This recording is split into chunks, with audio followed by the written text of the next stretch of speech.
Beat demons in your ear, in your ear.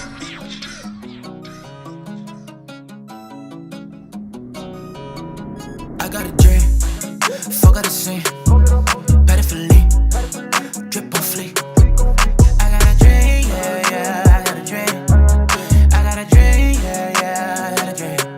I grew up in a middle-class family, the south side of Indianapolis. Never had a computer, never had, anything fancy, to be honest. So when I went to college, my grandparents bought me a computer, and you would have thought that someone bought me a mansion in the hills. After my freshman year in college, right at the end, I got diagnosed with a bone cancer called Ewing sarcoma. The odds are not in your favor if you get it. Normally about a 30% chance of living. Definitely changes your life and your perspective at a very young age. I took a year off of college and I went through about 17 months of chemotherapy. And during that, I would go in for 5 days straight of chemo. Then I'd be out for two weeks. And I'd go neutropenic in those 2 weeks, which means you have no immune system. So no white blood cells, no red blood cells. Then I get back, I get healthy, and I go back to school. So I came up with this concept, this tech site that was my first kind of real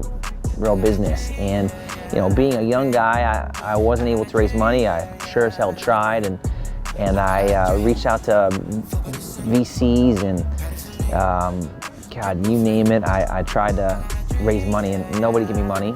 So I got college loans to live on, of course, for school. I had to pay for school and things, and I took those college loans and really invested it into this startup, this pipe dream that I thought I was gonna just be a billionaire from. Anyways, I hustled, I figured out ways, I posted yard signs all over telephone poles on the weekends. I take them down on Sundays because during the week, they would end up missing. Friday nights, I would go and post these yard signs everywhere. Sunday, take these things down. Just figured out unique ways to market this thing. After that, I worked for a big retailer, so I started doing their affiliate marketing. These retailers, they just did things old school. They'd reach out to these affiliates, these online sales guys, and they would send them, offers and pay them, but I did it somewhere no one else did before, I treated them as like online salespeople. So I would, in addition to paying them, they're all rich. These guys that I was dealing with the owners, and they were pushing, lots of sales and making millions of dollars a year. So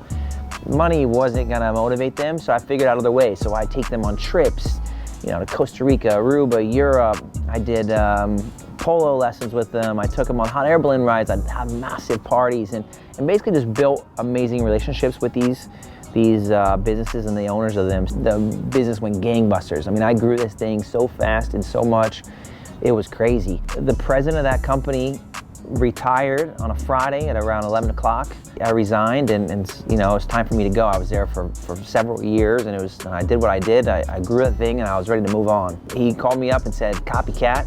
And he said, stay around for a little bit. Let's keep you around and transition out, and I'm gonna stay for a little bit, and I think you should too. And so I did, stayed around, but during that time, I kind of told myself, I'm gonna give him 3 months to exit. And so I started reaching out to all my big accounts, all my big affiliates, all these guys that were doing incredible things, and they're entrepreneurs, and I found an amazing guy out of Marina del Rey in California.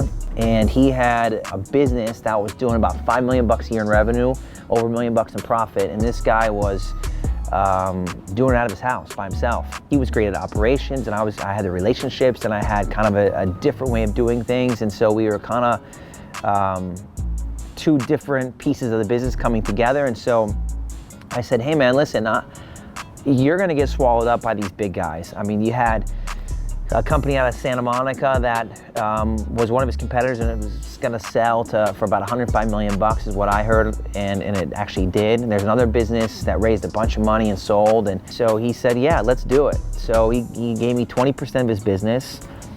I gave him about every dollar I had into the business too. As we doubled the business, I would earn 10% increments. And then the third year, we sold to a public company in Silicon Valley and really changed the lives for both of us.